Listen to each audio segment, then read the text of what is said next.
ہم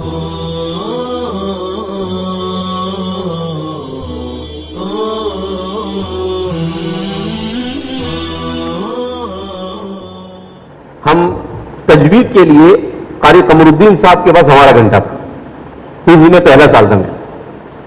اللہ حضرت قاری قمر الدین صاحب کو غریق رحمت فرمائے، ان کی قبر کو نور سے بھر دے. قاری صاحب تھے بڑے سخت، مگر ان کا تربیت کا انداز بہت نرالا تھا. اب پہلے دن کیا کرتے تھے، وہ جب طالب علم میں جاتا تھا تو ان کو معلوم کہ یہ طلبہ دنیات سے آئے، تو کہتے کہ دنیات میں تم نے کون سا رکوع اچھا یاد کیا ہے ترتیل کا، تو ایسے ہی کون سا رکوع تم کو اچھا یاد ہے، کون سی سورت اچھی یاد ہے.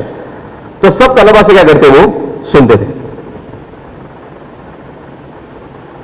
اب سب کے سنتے سنتے میری باری آئی، 9 سال کی عمر رہی ہوگی میری.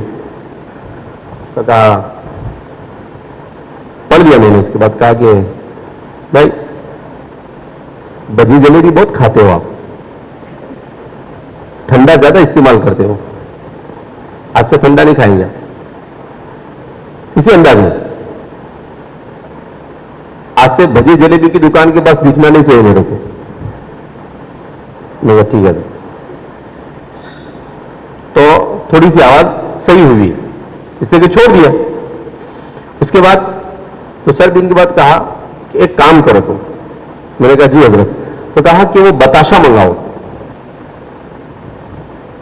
دیکھو کیسے یہ ہمارے پرانے معلمین کیسے ہوتے تھے. کہا کہ بتاشا منگاؤ. میں پہلی بار سنا بتاشا کس کو کہتے ہیں، ہم گجراتی لوگ. قاری صاحب نے بولا بتاشا، تو وہاں تو میں نے ان کو بول دیا کہ جی حضرت انشاءاللہ. وہ میں بازو والے کو پوچھتا ہوں، مطلب بھائی یہ بتاشا کیا ہوتا ہے؟ تو میرے بازو میں بھی گجرات والا تھا. بولے میں نے کہ خبر وغیرہ نہ تھی بتاشا کیا ہوتا ہے. اس کے بعد کلاس میں آیا تو ہمارے ایک ساتھی تھے منظور خیر آبادی، مولانا سلیمان شمشیر صاحب نور اللہ مرقدہ، مولانا کے پوتے تھے، ان کے لڑکے تھے وہ ساتھ میں. تو میں نے ان کو پوچھا کہ بھائی یہ بتاشا کیا ہوتا ہے؟ تو بولے وہ سفید سفید آتا ہے، گول گول میٹھا آتا ہے. تو میں نے کہا کہ وہ دیوالی میں کھاتے ہو؟ انہوں نے کہا کہ نہیں وہ نہیں ہے، اس کو تو کچھ اور بولا اس نے. کہا یہ بالکل سفید آتا ہے. اب اس زمانے میں ہمارے یہاں پر عام طور پر جب نکاح ہوتے تو نکاح میں وہ تقسیم کیے جاتے تھے. نکاح کے موقع پر کھارے کے بجائے کیا تقسیم ہوتے تھے؟ بتاشے تقسیم ہوتے تھے. تو میں نہیں سمجھ سکا. تو وہ بیچارہ اس نے کیا کیا، منظور نے کہا کہ میں آج شام کو بازار میں جاؤں گا اور اگر کہیں ملے گا تو میں لے کر آؤں گا. میں نے کہا ٹھیک ہے. اب وہ بازار گیا شام کو، لیکن عقل کو ہمیں کہا بتاشا ملنے والا تھا، کوئی بتاشا ملا نہیں. تو پھر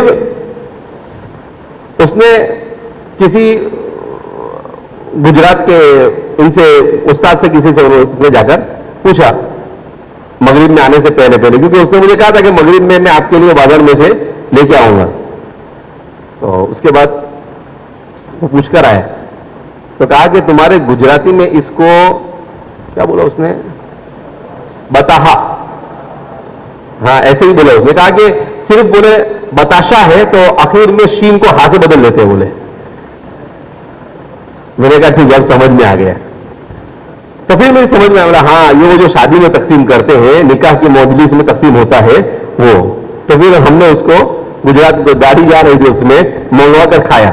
اچھا انہوں نے بولا کہ آپ کو یہ منگا کر مجھے بتانا ہے کہ آپ لائے یا نہیں، ایسے نہیں خالی مجھے آ کر بول دو کہ ہاں آیا کھا رہا ہوں. اچھا وہ لے کر آئے. اس کے بعد کہا یہ بہت اچھا ہوتا ہے کھانے میں، ابھی ایک ساتھ مت کھا جانا اس کو. ان کو معلوم وہ بچہ ہے، یہ تو کیا ہے میٹھا لگ رہا ہے، مزیدار ہے تو چالو کرے گا، ایک ہی مجلس میں بھی ختم کر سکتا ہے. تو کہا اس کو روزانہ صبح میں کھانے کا، شام کو ایک کھانے کا، دوا سمجھ کے کھانے کا. میں نے کہا ٹھیک ہے. اس کے بعد وہ آواز صحیح ہو گئی. اس کے بعد پھر تھوڑے دن کے بعد ایک بیماری کا علاج کیا انہوں نے. اس کے بعد تھوڑے دن کے بعد کہا کہ تمہاری سانس اتنی سی ہے.